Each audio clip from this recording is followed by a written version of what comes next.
questions I had for you was around the wage increase, and I want to thank Scott Cobb for bringing this to our attention as part of his earlier comments when he provided testimony. You have mentioned that the proposed minimum wage for city workers will be at a 22.05.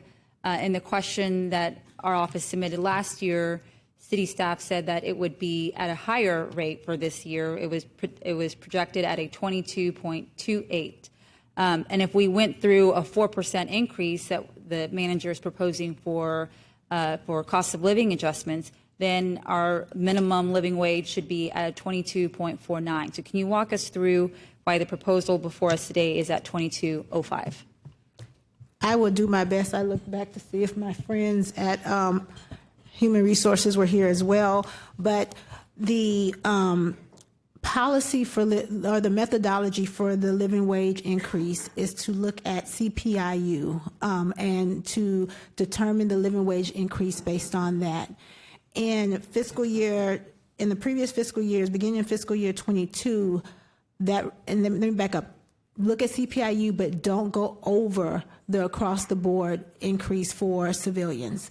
In previous fiscal years, the CPIU was 4.45% in fiscal year 24, 6.4 in fiscal year 23, and 7.8 in fiscal year 22. And so that's why you saw the 4% increase or the equal increase to the across the board and the living wage in those previous years. This year it is at 1.94, and that's how the living wage is calculated. I believe when we were planning fiscal year 26, we were projecting what we thought the living wage or the CPIU would be, and so that's why we had the extra 63 cents, I believe, in the plan for fiscal year 26. However, when we receive those numbers in January or February, that's when we update the actual calculation. Okay. I'd like to continue the conversation offline to better understand what's before us, just to make sure that the information that we're being provided through the Q&A process is information that we can ensure gets actually baked into our policies moving forward. And I know we have a policy on record regarding the living wage, so I just want to better understand the differences on this one. I wanted to get a clarification. I always mess this up. The living wage, that just applies to temp workers or contractors, is that correct? Temp workers and our contracts. Okay. So when we raise the 4%, whoever is at the minimum, they're getting, if they're a city employee, they're getting that 4%. But if you're a temp employee, that's where this distinguish between the 4% and the 1.97%. The expert is coming down to give her expertise.